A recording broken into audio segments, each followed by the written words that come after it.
تو نے یہ بہت بڑی قربانی دی، تو نے جان کی بھی قربانی دی، مال کی بھی قربانی دی، وطن کی بھی قربانی دی اور اپنی اولاد کی بھی قربانی دی، اور اولاد کی قربانی میں نے وَفَدَيْنَاهُ بِذِبْحٍ عَظِيمٍ 23واں پارہ ہے، سورہ صف ہے، اللہ تبارک و تعالیٰ فرماتا ہے وَفَدَيْنَاهُ بِذِبْحٍ عَظِيمٍ۔ ہم نے کیا کیا؟ فدیے کے طور پر دمبا بھیج دیا، ابراہیم خلیل اللہ کی چھری کے نیچے دمبے کو رکھ دیا گیا، اسماعیل ذبیح اللہ کو ہٹا دیا گیا۔ ابراہیم خلیل اللہ خوش ہو گئے کہ اللہ تبارک و تعالیٰ نے میری قربانی کو قبول کر لیا ہے۔ ابراہیم خلیل اللہ جب چھری چلنے لگی، ابراہیم خلیل اللہ پڑھنے لگے اللہ اکبر اللہ اکبر بسم اللہ اللہ اکبر اللہ اکبر، اللہ تبارک و تعالیٰ کی تسبیح و تعلیم بیان کرنے لگے۔ جب ابراہیم خلیل اللہ کی چھری چل گئی، ابراہیم خلیل اللہ خوش ہو گئے۔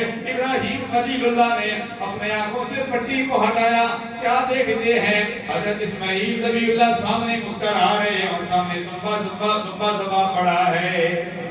اللہ فرماتے ہیں وَفَدَيْنَاهُ بِذِبْحٍ عَظِيمٍ وَتَرَكْنَا عَلَيْهِ فِي الْآخِرِينَ۔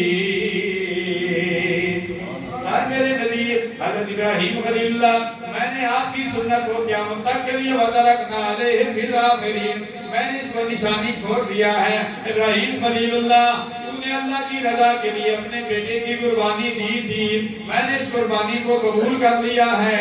اے ابراہیم خلیل اللہ، قیامت تک میرے پیارے حبیب صلی اللہ علیہ وسلم کے امتی آئیں گے، ان کے لیے بھی یہ لاگو ہوگا، ان کے لیے بھی یہ واجب ہوگا۔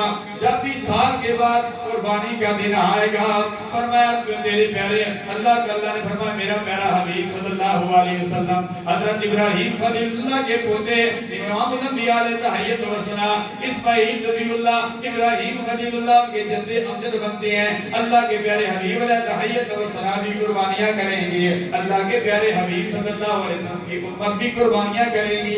اور وہ لوگ جو پروپیگنڈا کرتے قربانیاں نہ کرو، یہ مال کسی یتیم غریب مسکین کو دے دو، مسجد میں دے دو، مدرسے میں دے دو، فرمایا یہ بات ان کے دماغ میں نہیں بیٹھے گی، وہ اللہ کی رضا کے لیے قیامت تک قربانیاں کرتے رہیں گے۔